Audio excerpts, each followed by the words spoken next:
All right, welcome everybody. It is August 16th, 2024. It is 9:03 a.m. for our notice meeting at 9 a.m. for the Child Support Guidelines Committee. We will begin this meeting with a roll call. And if you could please, just for all of our new committee members, if you are in a hearing room, you have a mic button in front of you on the bottom. It lights up when your mic is live, so you will have to click that button in order to let me know that you are present. Kathleen Baker. Present. Leslie Cohen. Here. Ellen Crecilius. Present. Kirsten Gallagher. Present. Ken Gray. Present. April Green. Dallas Harris. Judge Hoskin. I'm here. Adam Hughes. Present. Justice Lee. Judge Robb. Present. Judge, Present, sorry. It's okay. Judge Shirley. Myself. Kim Surratt. Jeff Weed. Present. And then we have a vacant seat for senator for the state of Nevada Legislature, and that gives us 10 people. We need 8 for a quorum, so we do have a quorum. All right, we are going to move. Madam Chair. Oh, sorry. Thank you. Sorry, Judge Hoskin. Yeah, just for the record, Ms. Green did arrive during roll call. Okay, thank you very much. Hello, Ms. Green. All right, we will move on to public comment. We do not take any action during public comment. I will limit public comment to 2 minutes apiece. I do believe we have broadcasts assisting us with potential public comment over the phone, so we'll start with phone public comment, please. Thank you, Chair. If you would like to participate in public comment, please press *9 now to take your place in the queue. Again, if you recently just joined us and you would like to participate in public comment, please press *9 now or raise hand in your Zoom window.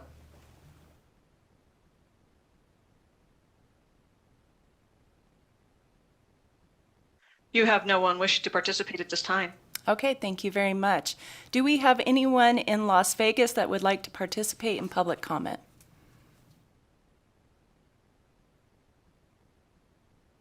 Seeing none, do we have anybody in Carson City that would like to participate in public comment?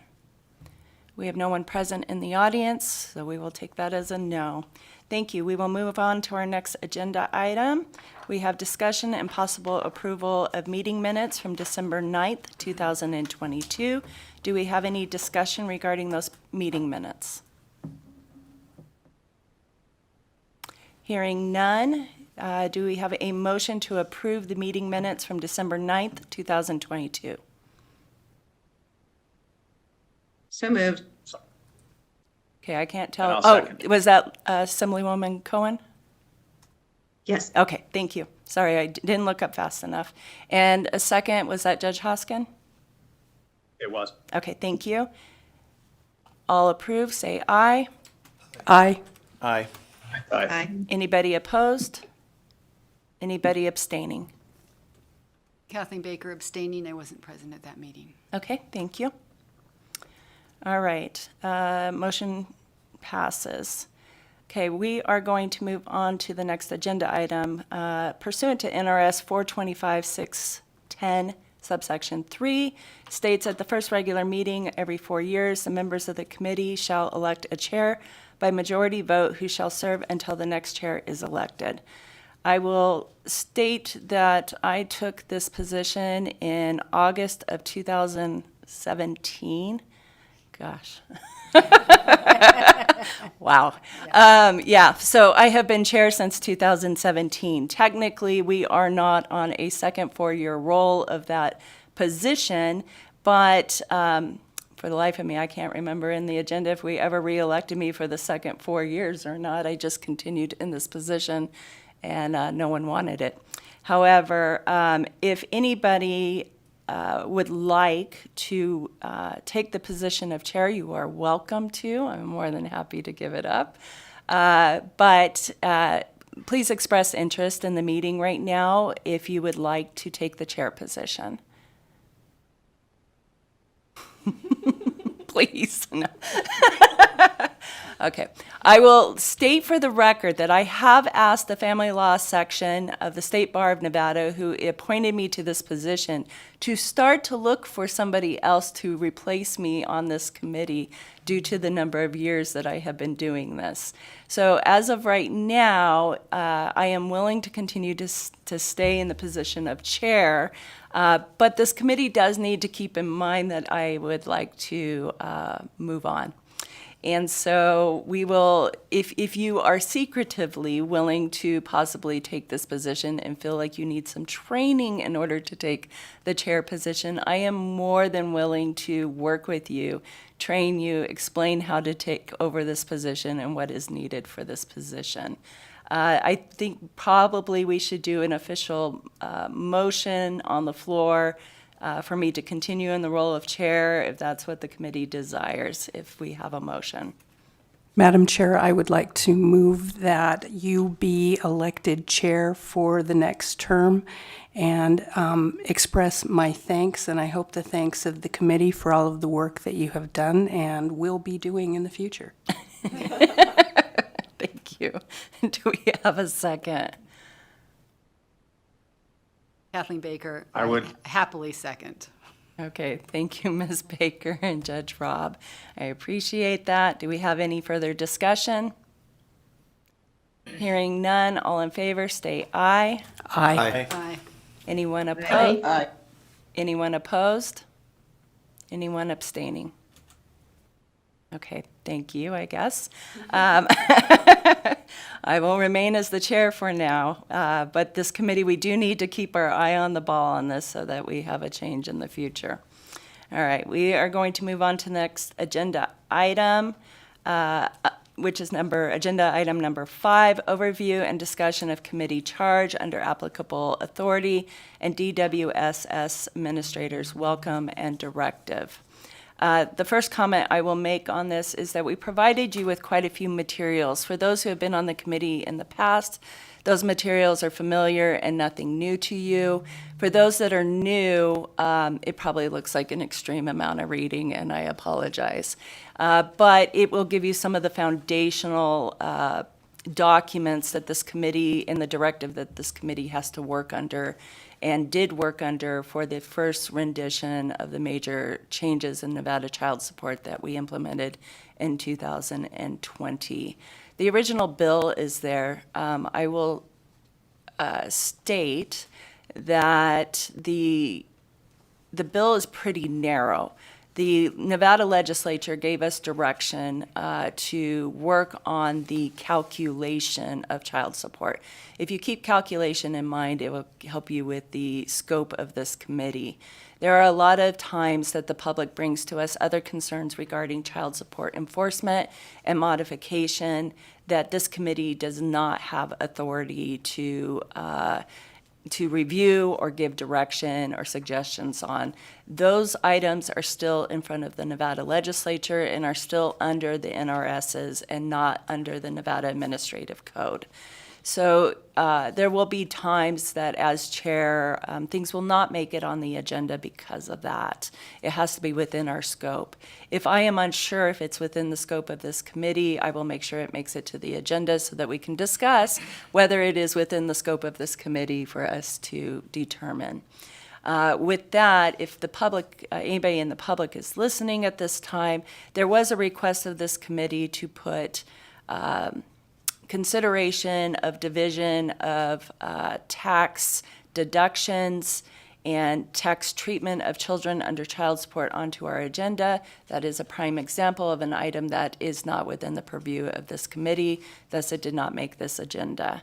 This committee had addressed that issue in the past to determine that it did not have authority for that.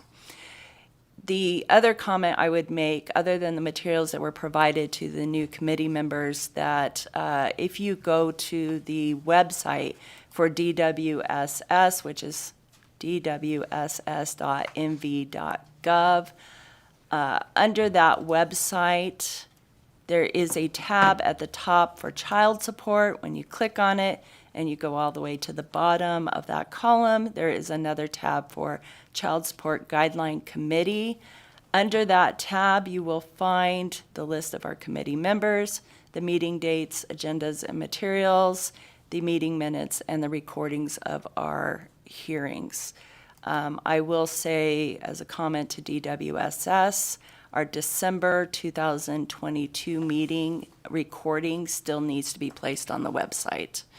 It is missing. We do have some directive from DWSS and a letter and some information provided to us. I do not know if they wanted to make that discussion here or under a different agenda item, but they placed themselves on the agenda under number 5. Do we have a statement from DWSS other than the letter that was provided to the committee? Hearing nothing, then I will assume the letter is what was under consideration. The one thing, another item that was provided to you was direction on how public hearings are to be held, what the requirements are for public hearings. The number one thing I can warn this committee of is what is considered informally a walking quorum, which is if we walk out of this meeting and I have a discussion with a couple of you regarding an agenda item, and a couple of you have a discussion with a couple more on the committee, we have now grown to 4 as far as a quorum goes, and we are getting close to a violation of public meeting rules, which is that we cannot do that. We cannot have a walking quorum. If we do, any discussions like that have to be held in front of the public in these hearings, and it's our duty to do them out loud on the microphone and recorded where everybody can hear them. So I warn about too much discussion off the record. There are times that this committee has made assignments for research between a couple of committee members to bring items back to this committee or assist with information that we need.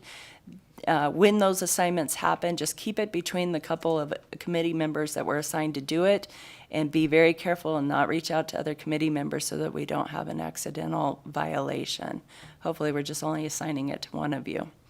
For our new members that are our legislators who may or may not have a lot of experience in child support, please know that we do our best to get you as much information as we can on the topics that we are dealing with. This is a diverse committee on purpose so that we have everybody that we need possibly to give input on an issue.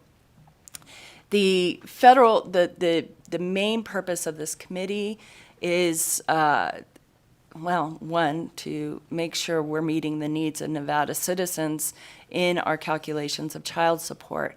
But there is a second major umbrella over us that constantly guides us, which is what the federal government says we should be doing in child support and how we should be calculating and where we should be.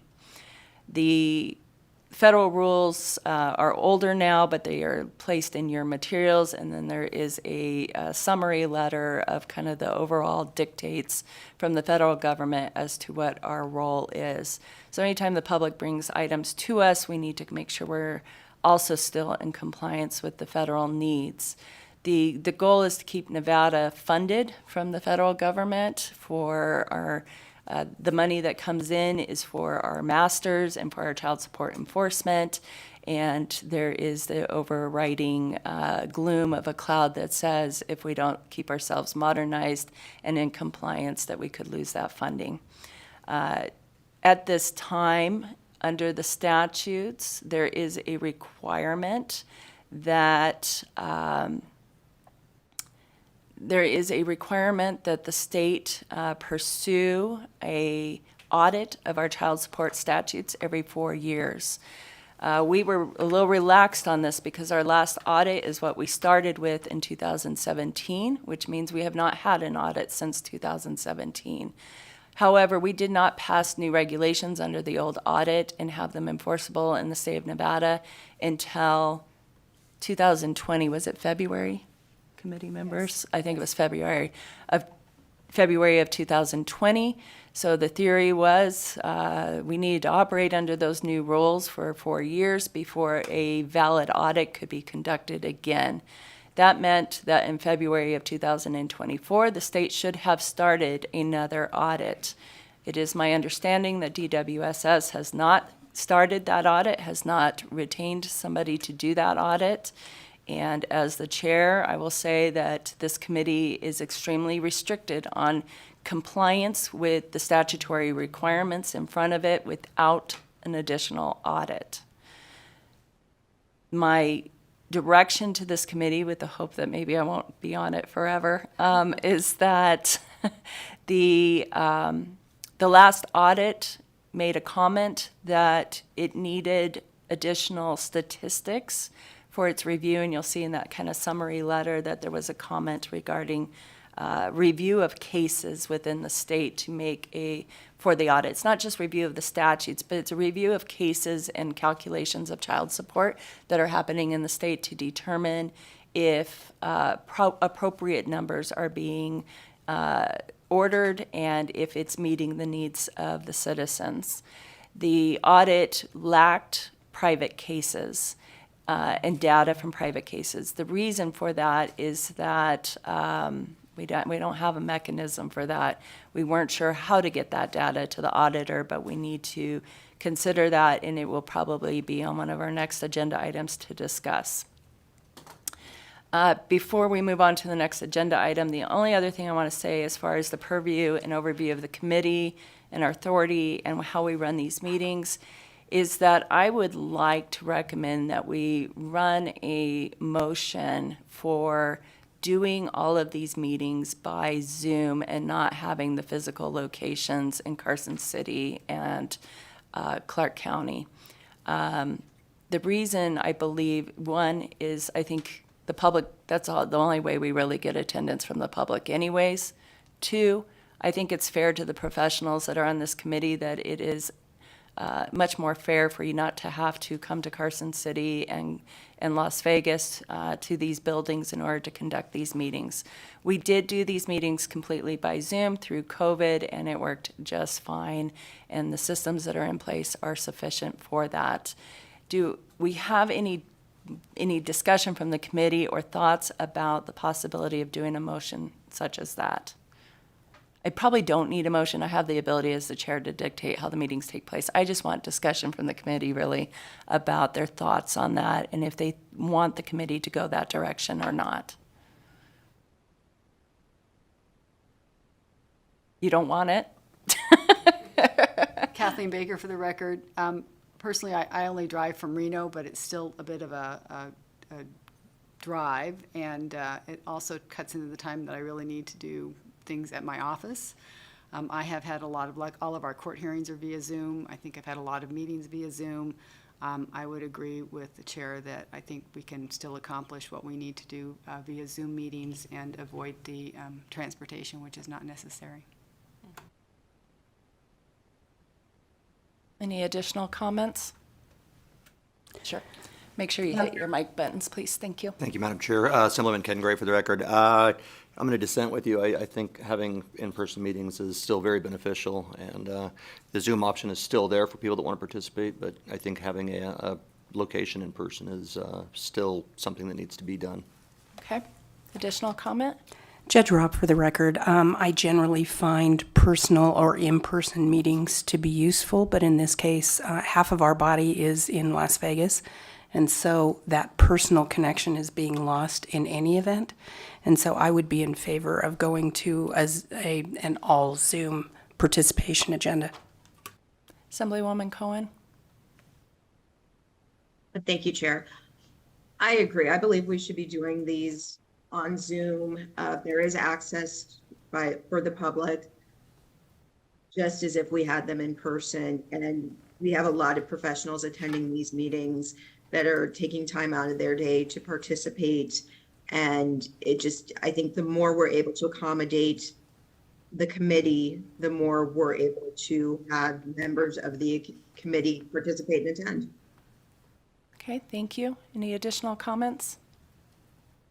Madam Chair, Judge Hoskin, and I think certainly I understand the convenience, but as far as in-court kind of things, for me personally, it's so much better to have people in court, and the difficulty we had with some feedback with regard to Ms. Cohen's comments indicates that perhaps some technical difficulties makes things more difficult and more challenging, but I have no problem with the option of people appearing by Zoom, but I think there should be some place that we're actually having a meeting for those people who don't have that kind of technical access to be able to actually come here in person with that option.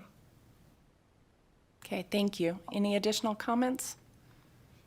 Yes, April Green. I do like the in-person option, and with that, we can still have Zoom as a fairly new member of the team.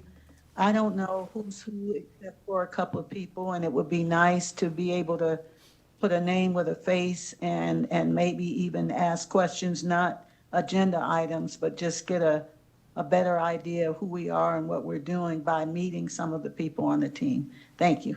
Okay, thank you. Any more? And Madam Chair, Yes. this is Sandra Harris. Hi. I think this is largely a very personal question for you because inevitably, if allow a virtual option but also have in person, the chair is the one who would likely have to show up in person while everyone else could be virtual.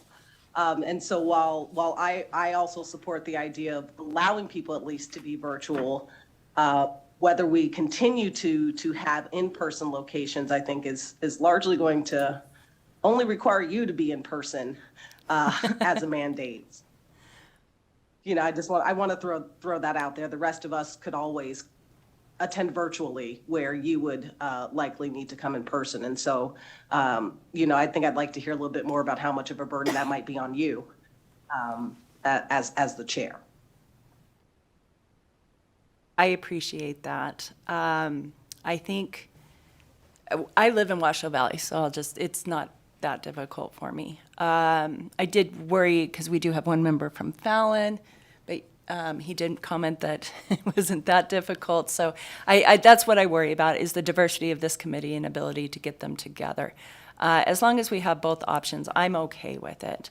I do think, since we're under this agenda item still too, I think, actually maybe we need to go back to the other agenda item. We probably should appoint a co-chair, somebody as a backup to me so that meetings can happen if something happens to me or I'm unable to make it to the meeting. Otherwise, somebody will just be appointed on the fly. So we can have discussion about that, or you can think about it. And if somebody's willing to be my co-chair, please reach out to me so that I can get it on the agenda appropriately so we can make that happen. Hearing all the comments from everybody, I think the way we are doing it is sufficient. The biggest thing for me is keeping Zoom as an option. So we have had public comment in rural Nevada, in Elko, et cetera, and I want to make sure we continue to receive that comment. Okay. Madam Yes. Chair, may I ask a question? Yes, ma'am. Does in-person public comment have to be in the two meeting rooms, or can there be another public place for people to show up? That is a question for broadcast, because I know during legislature they have the ability to do some things in Ely and Elko, but I don't know the answer. I will research that. And I would. There may be that possibility in those two locations. I don't know of other locations, or I've never heard of other locations during session, at least. But for people who couldn't travel from Reno, I think we could make one of the court Zoom rooms available. So although they would have to travel to the court, they wouldn't have to come here. But I don't know if that's a possibility. I'm just raising the issue. I appreciate that. And as chair, I'll research it with the tech powers of this building and find out the answers so that we can do that. It's dear to my heart that rural Nevada be able to participate in these. So, okay. Any questions or comments about just the overview of this committee and our charge, our specific authority under the statutes? Madam Chair, if I may. Yes. I do have one question. When was the agenda for this meeting posted? I was looking for it online the other day and could not find it, and then I did wind up getting it via email at 4:39 on, it was Wednesday afternoon. So I just want to make sure that we are in compliance with open meeting law, and it was posted in time for everybody. Yes, so Joy, if you would, do you have microphone ability over there? Okay, I'm putting you on the spot, sorry. So everybody understands, I don't have control really over any of the tech end of this. DWSS sets the administrative hearings, is in control of that, and Joy assists us significantly with that. But Joy, when was it posted? I believe it was posted on Friday, or it was Monday at the latest. I'll have to look to verify for sure, but it was posted in time to be compliant with open meeting law because we posted it before Tuesday at 9 a.m. Okay, thank you very much, Joy. There is a struggle, and I will have communication with the staff. I want to be very careful here because Joy, you do an extremely good job for us. Thank you. I do think there is struggles within DWSS, and I have my own comments and frustrations and anger with DWSS about how things are conducted. We have not had a meeting since December of 2022, not because I haven't demanded it. I have demanded and demanded and demanded. This has nothing to do with our administrative staff that's in this room right now. This has to do with the overall DWSS. This committee has a duty to continue to do its job and listen to public comment for review of the child support guidelines. And when I ask for meetings should happen.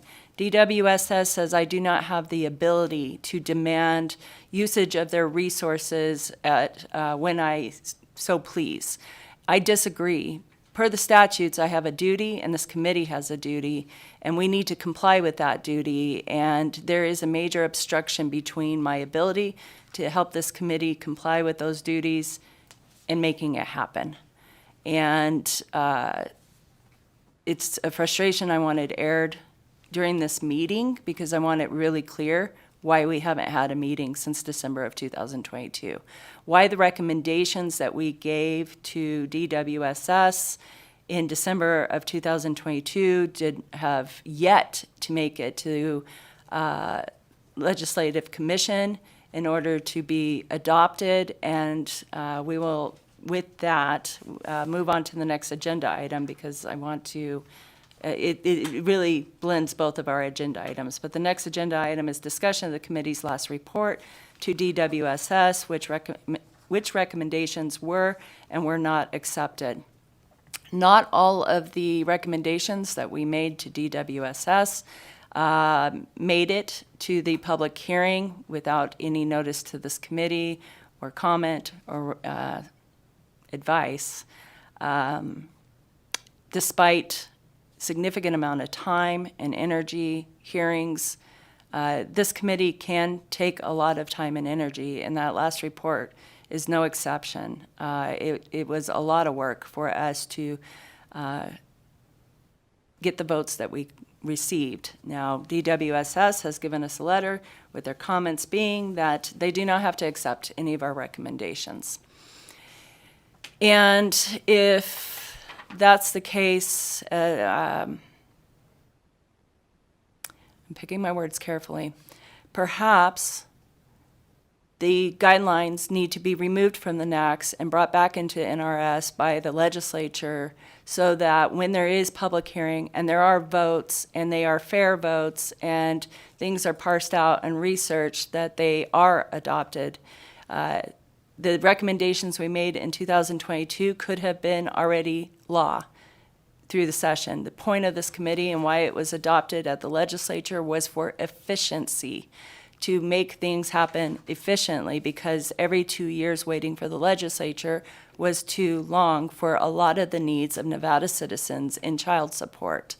2022, December of 2022 to August of 2024, and those recommendations still have not come to fruition by DWSS. You are not meeting the purpose and legislative intent of this committee, which is to make things happen for the state of Nevada without waiting so long. I don't know if anybody else has any other comments about what actually went forward from our report, but does any other committee member have anything they would like to say? Madam Chair, Judge Ropp, if I Yes, ma'am, go ahead. I didn't say anything when we considered the minutes because I didn't want to be the continual negative voice in the room, but I was dismayed at the timing of the minutes and our receipt of the minutes, for one. That meeting was held more than 18 months ago, yet we didn't get minutes even before the first noticed meeting, which was August 2nd. We got minutes a business day ago. I don't find that to be acceptable, particularly when those minutes reflect things that weren't undertaken or were ignored by DWSS, and I'm trying to pick my words carefully as well.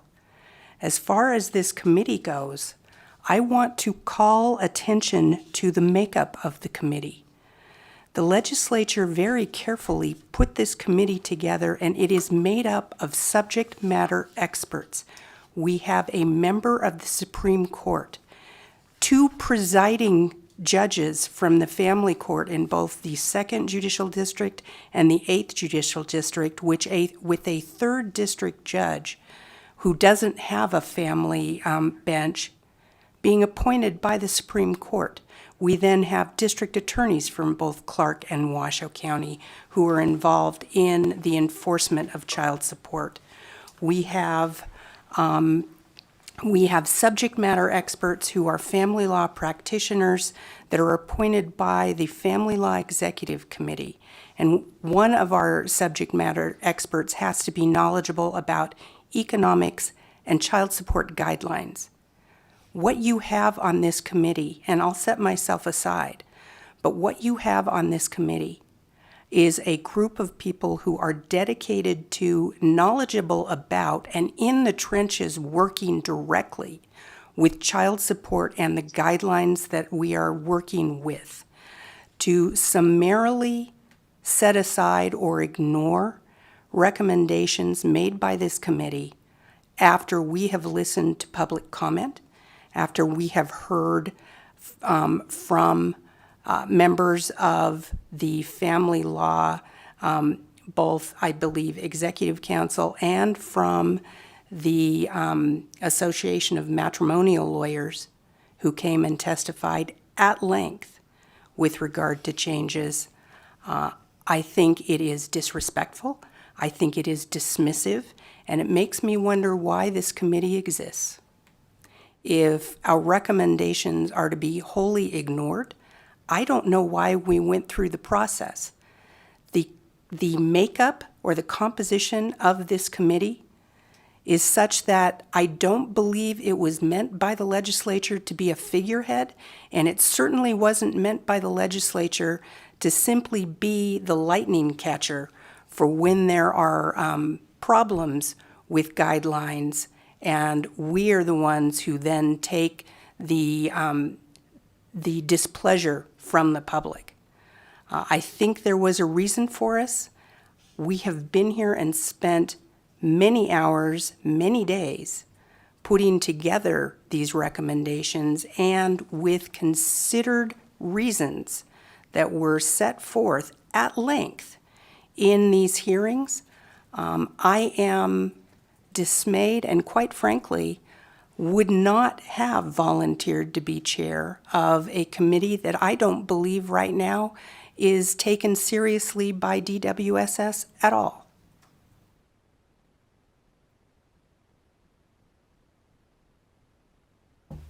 Madam Chair, Yes. this is Kirsten Gallagher for the record. Okay, So thank you. I do have a few things. To mention. Nothing was ignored. Okay, hold on. You were cutting out a little bit, so maybe make sure you're close to wherever your mic is, or, sorry. Try again. Is that better?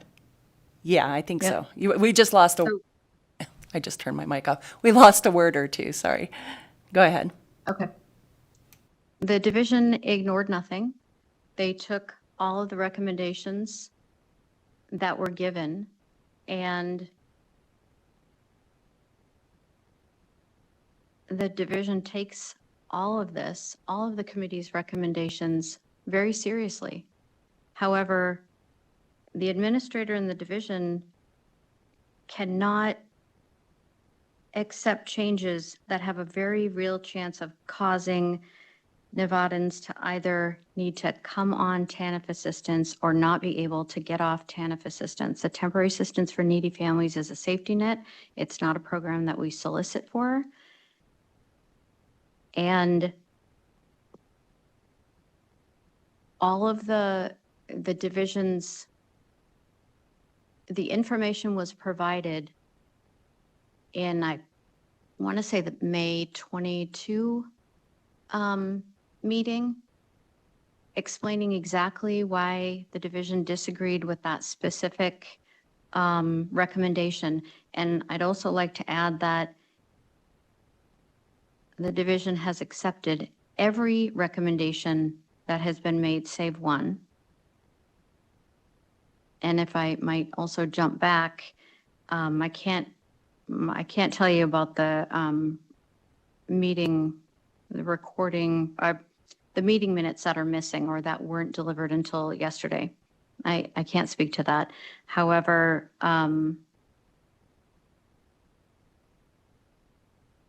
if you call for a meeting and there's no state staff, no DWSS staff available to attend because of other things, because we're in the middle of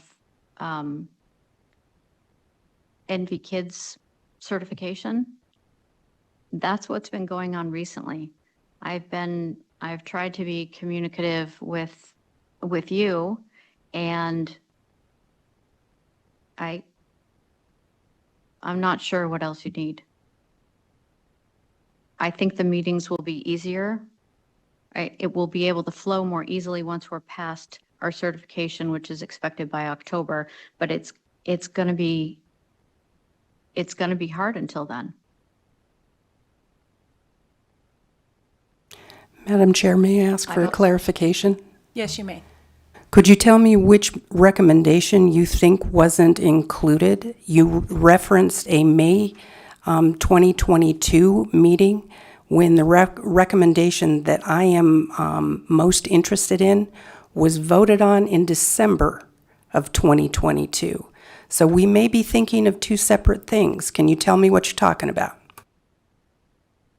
I'm talking about the very last one that we went over in the public workshop in June. Sorry, there's some feedback. It was regarding the halving of the obligation.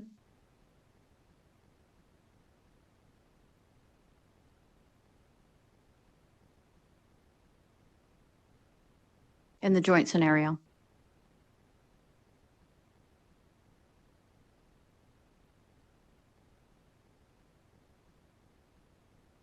Okay. Additional comments? I'll make a comment because you stated that the joint physical custody child support calculation will have an effect of putting people on TANF. I think the current mechanism of calculating joint physical custody causes the payors to often need TANF because it's making them unable, or they don't even qualify for TANF because of where their income level is, but the amount of child support going out and their inability to pay their own bills. There was a lot of discussion on this committee about that fairness issue, but basically what we have been told, or what the end calculation and result of everything is that if DWSS disagrees with anything this committee votes on, it will not be accepted. That is the one that you didn't vote on, and thus it didn't go through. So basically, we need to all just turn every time we have a vote and say, DWSS, are you going to agree to this, or are we wasting our time? Now, Ms. Gallagher, I want to be really clear. You were not part of this committee before. I do not want this to be a denigration specifically of Ms. Gallagher at all. This is DWSS. This is your employer that I feel is the problem, the overall entity that you are working for. You were not on this committee. You were not part of those hearings at that time, and I want to be very careful. This is not a personal attack on you at all. And I know you are in the hot seat having to respond right now. And I really thought that your employer was going to send somebody else today because they manipulated the agenda that I put back to just the committee to add themselves on the right-hand column, which meant, in my opinion, they were going to give a specific presentation on these issues today, and they did not. Not you, but DWSS. All right, do we have any other comments? I will say that I want to do some research, and I want to talk to the Attorney General's office about the fact that when I am told that a meeting cannot take place because DWSS is too busy with all the problems within their software. I know of lots of disasters within DWSS right now with child support and the software, but that should not impact the state of Nevada. It should not impact the citizens of the state of Nevada from us continuing to decide what it needs to be done for them. I understand it's busy for you, but I want to determine what can be done so that I can hold a meeting whether you are available or not with your own problems. All right, we'll move on to the Madam next. Chair? Yes. Madam Chair, Kirsten Gallagher for the record. Yes. So I want to make it clear when I mentioned that we had things going on and state staff need to be available in these forums when we're having our meetings. Joy has to be available. Somebody has to be available from the state here in Las Vegas when we have a room. I'm not suggesting that it's because of any disaster. I'm suggesting that we're going through I'm explaining that we're going through phase 2 federal certification for the NV Kid system, which is not a disaster. It's just very time consuming, and we have limited staff. That doesn't mean meetings have to stop. That just means it's going to be difficult to coordinate. It's going to be more difficult than it was back when the committee started to coordinate these meetings. Thank you. Okay, thank you. Any other comments from the committee before we move on to the next agenda item? Madam Chair, Judge Hoskin, if I. Yes, please. Is there, all right, I have received no information since our last meeting in December of 2022, which wasn't unusual in my mind because the last time when we promulgated these originally, I didn't receive a lot of information until it was finally promulgated. But my understanding is that it was moving forward, and now I'm learning in the last few days that really nothing has happened since then as far as these rules moving forward. Are they in contact with you as the chair with updates, and we're not included in that, or is there simply no communication? I'm trying to come up with a way to make this work better and some suggestions for perhaps improving it if this is the problem we're running into, and I'm not sure that I fully understand it. If you could clarify. Yes. For the most part, no, they are not in communication with me. There's a significant number of emails of me pushing for communications and understanding of what's moving forward and being told it's just moving forward. I cannot turn around and send an email out to the entire committee with an update of what's going on because that's a violation of public meeting laws. Thus, I have to have a meeting to give you guys any updates on what's going on or for them to give us any updates as a conglomerate, as a total committee. And so that's part of the frustration, is that I demand a meeting and it's, well, we're going to get these going, we're getting them going, and nothing's happening. They finally did hold one public hearing on those, on the amendments from December of 2022. That was held in, when was that held? June, July? June. I was the only one there for public comment to express my displeasure that it was not the complete recommendations from the committee. But like I said, I can't send out an email saying we didn't have a quorum from the last meeting, and I literally had heartburn whether or not that was a violation. But there was no business conducted, so I felt okay with it. But that's how anxious I have to get about public meeting rules. And the Attorney General's office, watches that carefully, which they should, and that's appropriate. And we do want this being done in front of the public. But we, at times, need to be able to hold even just a 30-minute meeting by Zoom, if necessary, for those kind of updates, because I can't just send them out. But that's the struggle. That public meeting should lead to them submitting their version of the amendments that we last passed to Legislative Commission for them to review so that it becomes NACS. So there will be another hearing conducted, but by the legislature this time. I have no updates and no information unless Ms. Gallagher has information on where that's sitting based on the last public hearing that was held on it. I do. Okay, thank you. The public hearing, so the workshop was in June. The public hearing, I believe, is scheduled for someday in September. And I can't tell you what it is off the top of my head. However, if we need to start sharing communications about like the process of where everything is so that you don't have to worry about whether or not you're violating open meeting law, we can start doing that. We should start doing that. Thank you. It should happen. And the public should know what's going on. I get as chair a lot of comments from the private bar especially saying, what the heck is going on? And I have no ability to respond other than we're trying to hold another meeting. Sorry, there won't be one. I don't know when there will be one. So now that we have this hearing, my hope is we get the next hearing on the calendar and we get some consistency going and we know that we're going to meet once every so often. At the end of the agenda, we have the ability to talk about future agenda items and then next meeting date, and we will do so under that agenda item. But yes, those updates do need to be happening, and this committee does need to know what's going on. Any other comments on this agenda item?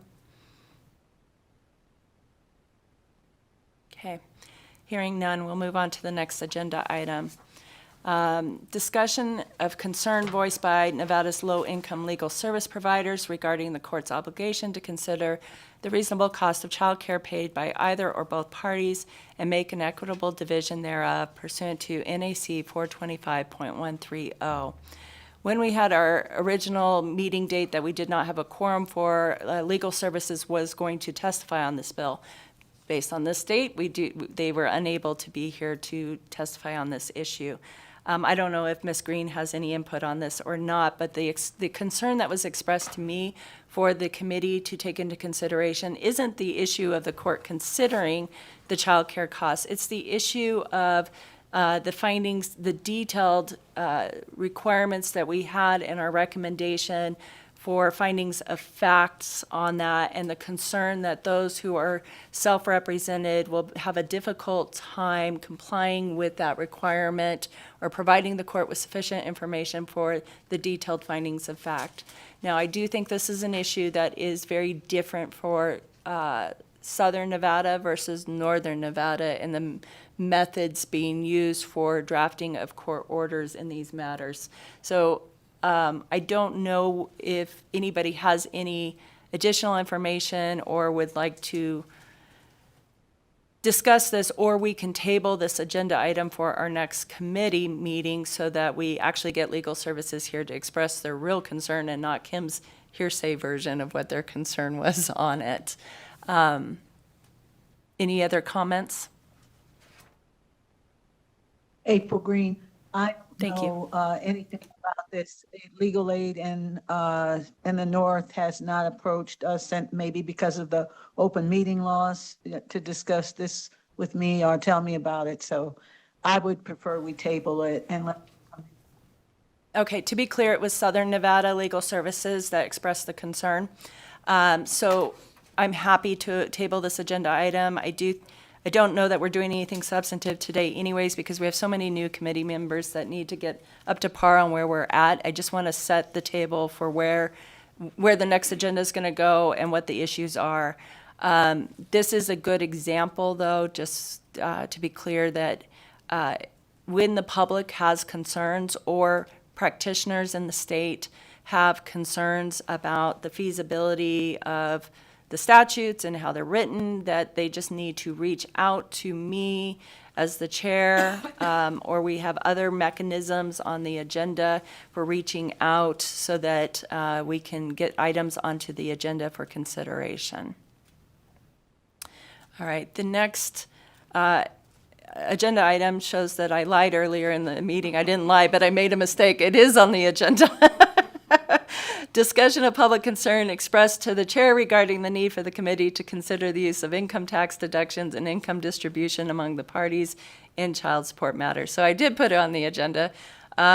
But as chair, I will comment that this committee did consider this at one point in a hearing because somebody else had brought it to us.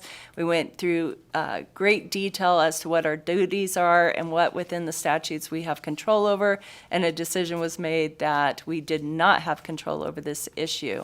My recommendation for the public is that we do have legislators on this committee, and we, not that they have lots of bill drafts ready to go and still available by any means, but they like, I was speaking for them, I think they like to hear from the public as to needs and concerns for edits and changes to the NRSs. The Nevada revised statutes are not within our purview, just the Nevada Administrative Code chapter regarding calculation of child support, so we cannot do anything with that. Does anybody on the committee have any additional comment on that? Okay. Hearing none. I do. Oh, we do? I do. Oh, sorry, Ms. Cohen. I just can't tell when you have your hand raised. I apologize. Thank you. That's okay.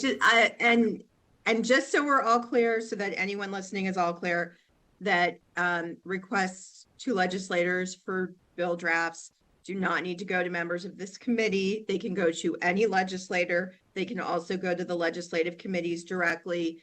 I'm sure the chairs of judiciary would be thrilled to know that I'm putting that out there, but they can also go because the committees do have their own bill draft requests as well. Or again, any legislator, not just members of this committee. And just for a little bit of public education, right now is really late because it's really close to session. So it doesn't mean something will happen this session for you, but that's not necessarily true. There may be some new members of the legislature elected coming up and who are fresh and are willing to listen to new ideas. We highly recommend that everybody participate in this process, both through this committee and through the legislature. It's necessary for us to get to what is fair. My soapbox on this is that there are very few people lobbying on behalf of just regular old everyday family law statutes at our session, and it takes public coming to legislators oftentimes to identify issues that need to be resolved. All right. Any other comments? Hearing none, we will move on to the next agenda item, which is discussion of whether the Nevada Supreme Court's holding in the case, I can't ever say it, McClellan, right? Versus McClellan? Oh, see, I was way off. Versus Davis allows courts to exceed the authority to adjust an obligor's base child support obligation under Factor F of NAC 425.150, subsection 1. Again, this is another agenda item that we had somebody lined up to testify on, the individual who brought this issue to me as the committee chair, until we didn't have a quorum and we had a new date, and then that attorney was no longer able to be here. So we don't have the testimony today. We did, I don't know, did the case, I don't think, made it as an exhibit. But my goal would be to table this, make sure that for the next agenda, the case is attached, and we do have somebody here to testify. But I don't know if we have any of the judges or other attorneys that have any comments that they want to make before we address this. But this is just a matter of when issues are brought to me, I don't try to decipher. The only filter I use for whether it goes on the agenda or not is if we've already addressed it, I'm not going to waste the committee's time. If to the best of my knowledge, I can remember if we addressed the issue or not. And two, whether it's within our purview to even address it. Otherwise, it's my duty to make sure everybody has a fair opportunity to bring issues to the committee. Do we have any other comments on that agenda item number 9? Madam Chair, Judge Hoskin? Yes, please. Yeah, I think that on our last meeting, this was one of the issues I raised for future because it had come down fairly recently at that point. And the issue that I think is within our purview is the Supreme Court specifically references NAC 425-151F and essentially indicates that we intended that there was a cap.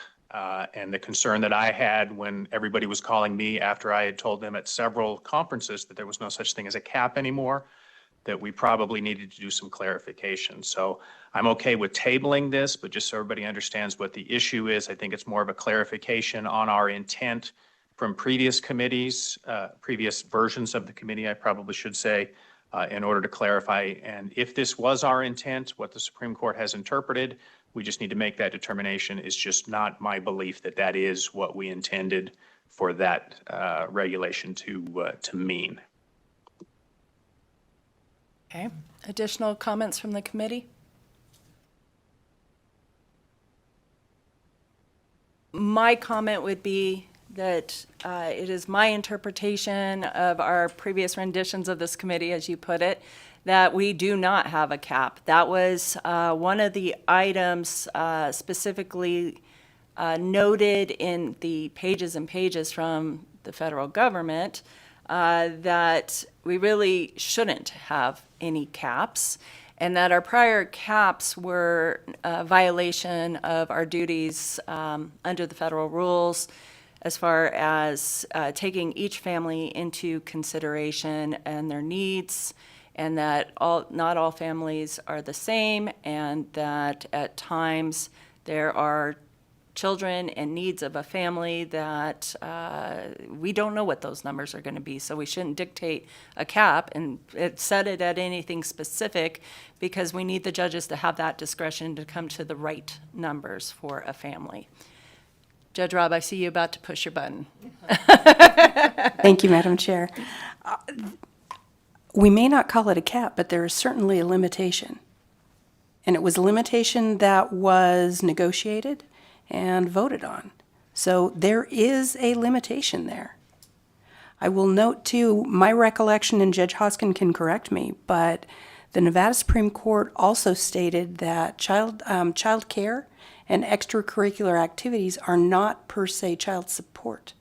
They saw them as being something above and beyond base child support.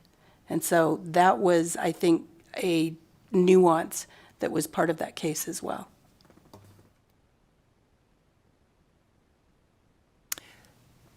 That interpretation concerns me because part of the dictate to us by the federal government is that child care and health insurance should be part of the calculation.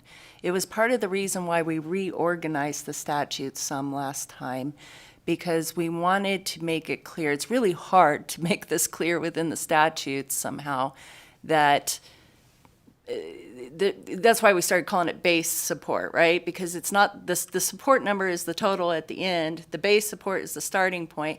So that meant everything in between is part of child support. It's just whatever you calculate at the end.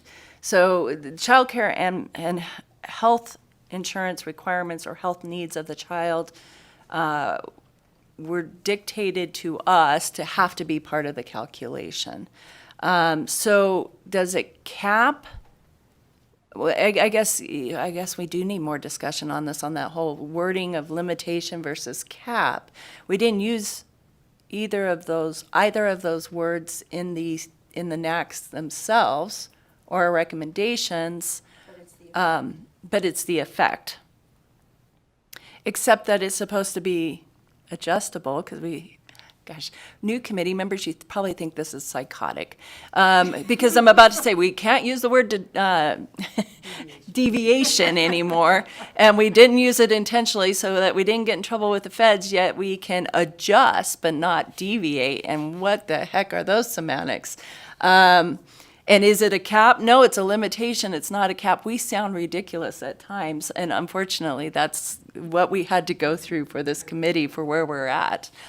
New committee members are probably thinking, what did I sign up for right now? Oh, you thought we signed up? Oh, I thought you signed up. You're right. Voluntold. Maybe we do need more discussion on this issue, and I know Judge Robb finished her comment with, Judge Hoskin can correct her. This is the way this committee goes sometimes between those two. And I don't know if Judge Hoskin, if you have any additional input right now. Am I being voluntold? You're being voluntold, because that's the best part about being chair right now. I don't, and you're selling the position there, Chair. All right, the only comment I have is that I don't know if what we're doing is spinning into more semantics, because the section in the regulations, and you kept saying statutes, Madam Chair, and I know you meant regulations. I just want to make sure that is Thank you. clear. Yes. We're not adjusting the statute. But in the regulation, it says, so long as the adjustment does not exceed the total obligation of the other party. Now, is that a limitation? Yeah, I think it probably is. Is it a cap? And maybe it's just that I'm sensitive to the word cap. But the way that the Supreme Court interpreted it, in my humble opinion, is contrary to the hours and hours of discussion we had on this very issue and all the instruction that I gave to the state bar on several presentations. So if I'm wrong, I would like the committee to tell me that I'm wrong, and I can clarify that at future presentations. But in my mind, I do think we need to go back and take a look at this just to make sure that what we intended to have happen is what we're instructing to have happen in the future. So I don't know if that's a correction of Judge Robb or an agreement with her, but that's kind of how our conversations go anyway.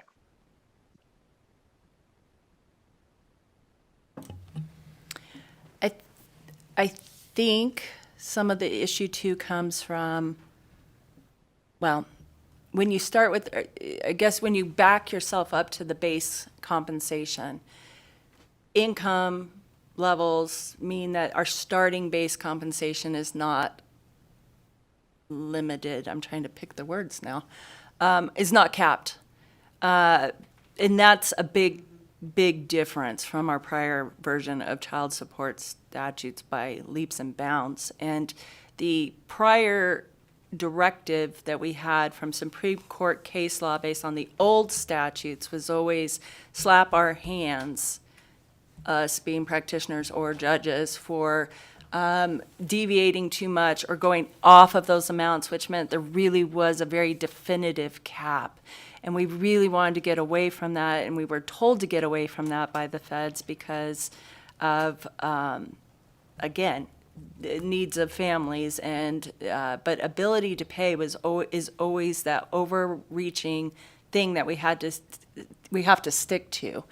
And we've struggled with that language about not to exceed the obligor space, or not, what was the language? Not not to exceed, yeah, their child support obligation. We struggled with those word choices, and I'm not sure we were convinced. It met the needs of what this committee needed at that moment, but we knew there was going to need to be some practice under it and some feedback as to how it played out in real life within the community. And that's the case with all of everything we've passed.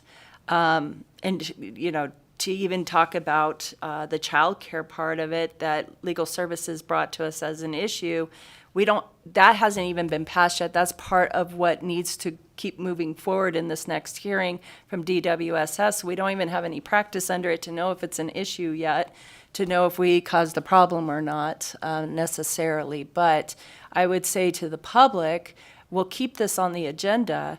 And I do believe there are a couple of practitioners that want to come, private practitioners that want to come forward and talk about its actual application in real life.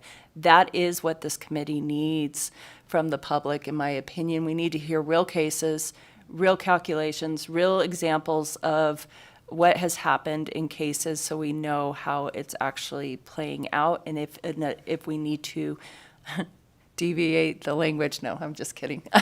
Change the language in the NACs. But we need to know real life scenarios. And I can't emphasize that enough. There's probably not enough people listening to our hearing to care, unfortunately. A lot more need to care. But if you're listening, we need you to come to us with real cases and real scenarios so that we can hear how it's playing out.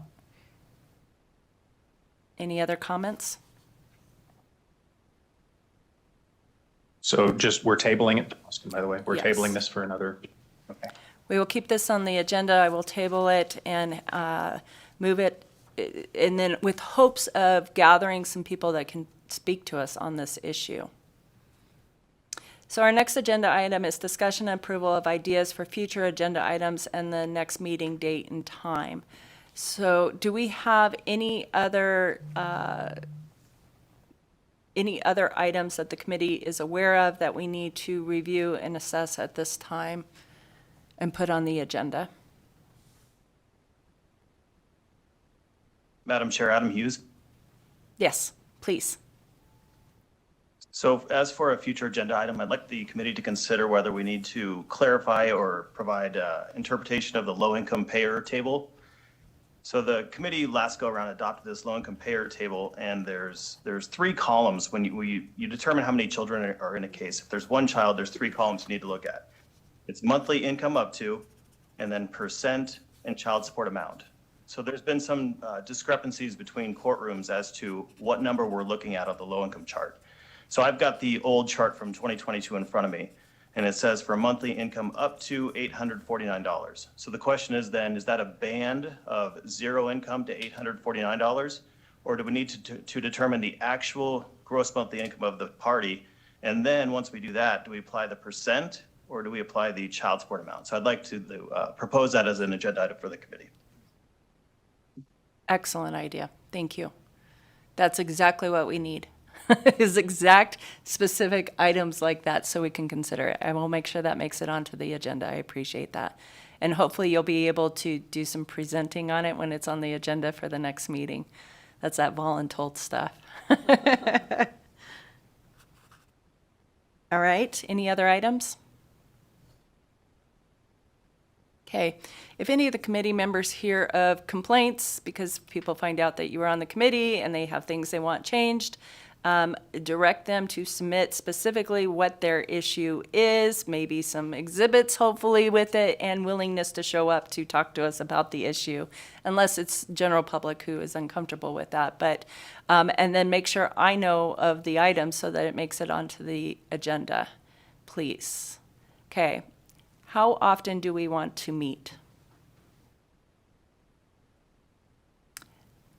I don't know that monthly's a little crazy when we don't have a full agenda, obviously.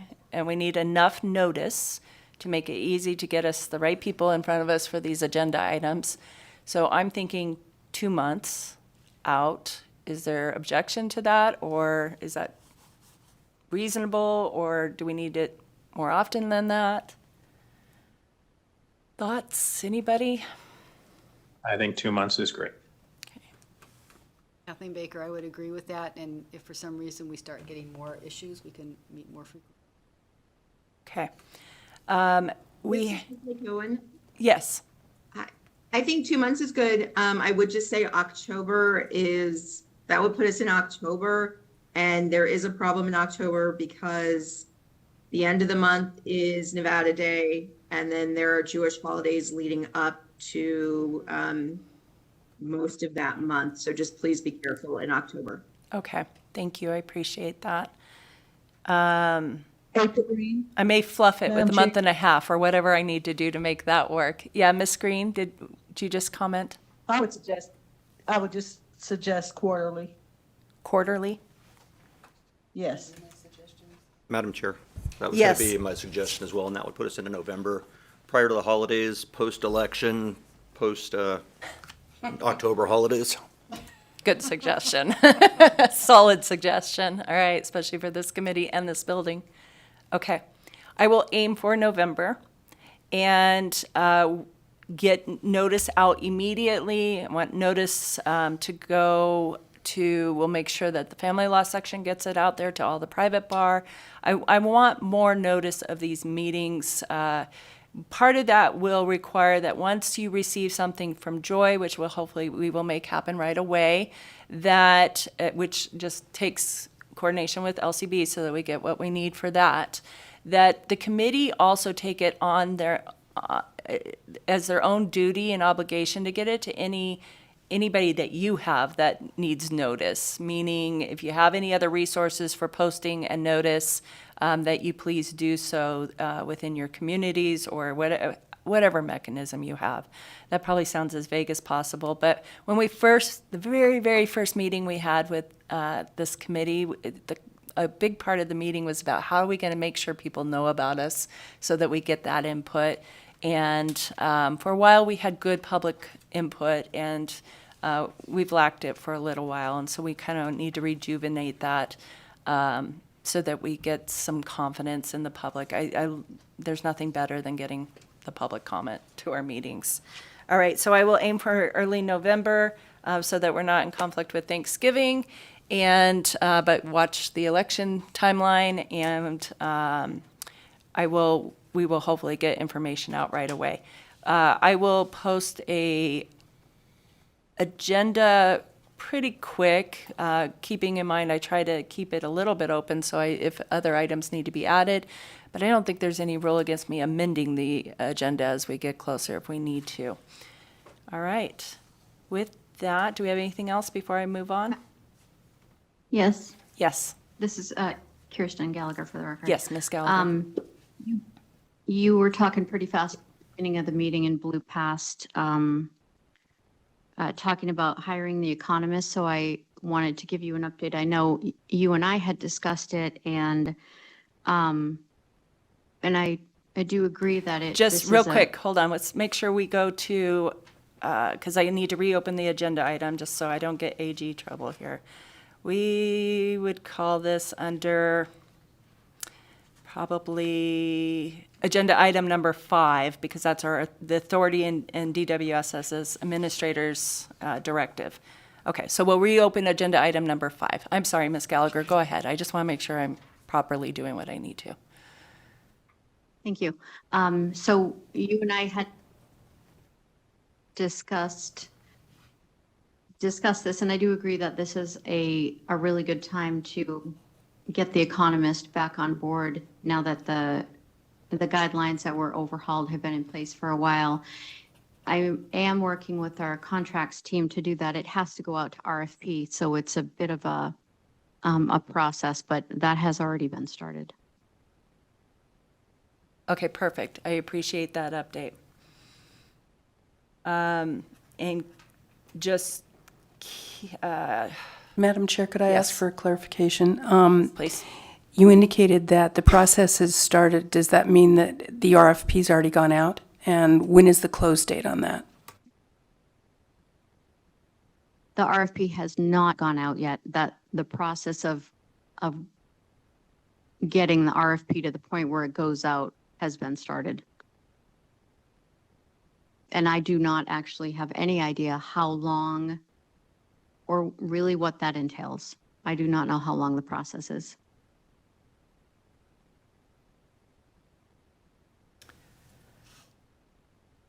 Okay, it will, so everybody, One more thing. yes, Oh, go ahead. sorry.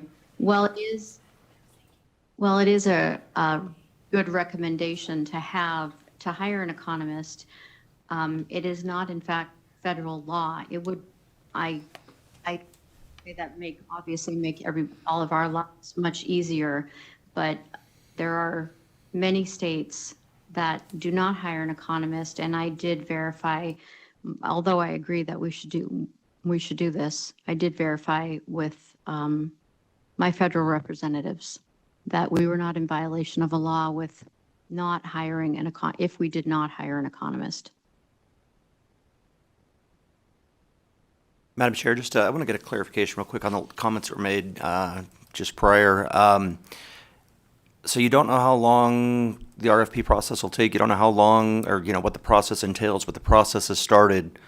So where does that actually put us? What is started? I mean, just please clarify what has been done with regards to the process so far.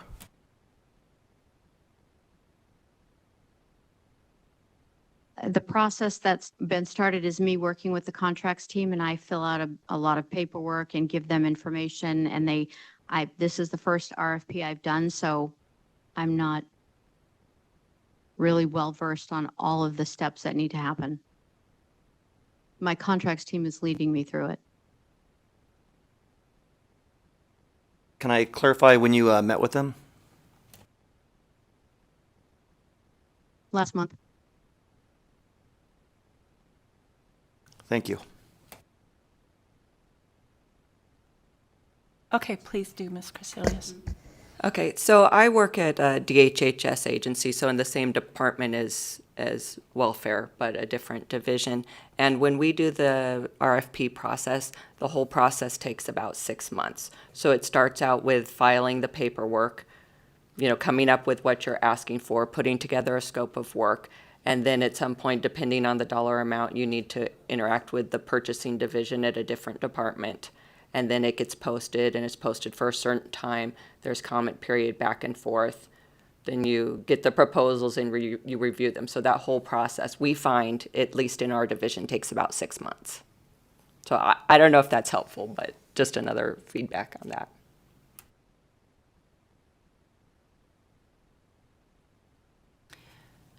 All right, I would comment that I highly encourage you to not just consider whether it's a violation of the federal rules, but what your duties are under the NRSs that establish the committee and establish that every 4 years the audit was to take place. So I would agree that an economist isn't always practical. I will tell you, the first time we ran this audit, I participated with trying to establish who was going to do the audit and speaking to the person. There are very few individuals in the country that are experts enough to come in and do this work and audit our statutes. They're not just auditing our statutes, but the way the feds made it, they made it where there's a limited number of people available. Because they got to review cases and our statutes, the outcomes, and make a determination then if along with the federal rules, and there's not very many people that meet that need. I'd be surprised when you put the RFP out there if you get too many people that can even do it. But it's not just that it's a good idea that it be done right now, it's that it's late and it's not been done. The last time, when we did our child support guidelines in the 80s, up to when this committee finally made its first changes, what the state was skating on and not having these audits done was the fact that we had brackets that the Supreme Court reviewed those brackets in the amounts of child support yearly and put new amounts in based on the economy. And it was determined, and when in speaking to the auditor, that that was really not compliance with what the requirements were under the federal rules, but that's what we had been surviving on. So when we had this audit done, it was the first time it had been done since the 80s. And the reason this committee was established was because we had not had significant changes to our child support statute since the 80s. And we were way behind on doing what was needed for the state of Nevada. So I just would remind, tell you, I don't know, Ms. Gallagher, I feel bad because you weren't part of any of the beginnings of this. So you are learning this by trial and fire in the typical fashion that state government throws employees into new endeavors. But that there are statutes dictating what needs to be done, and it was adopted within that bill, and that bill was attached to the exhibits for this meeting today. Madam Chair? Yes. For the next meeting, can I specifically request that we get an update on where the RFP stands? Yes, I will Get add that added to the agenda. Thank you.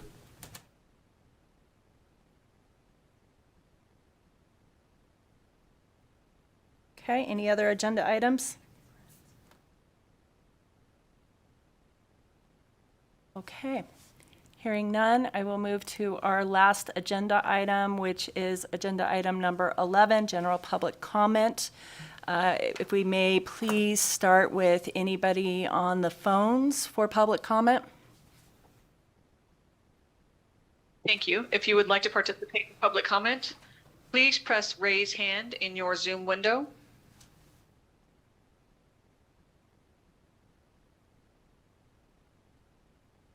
Chair, you have no one wishing to participate at this time.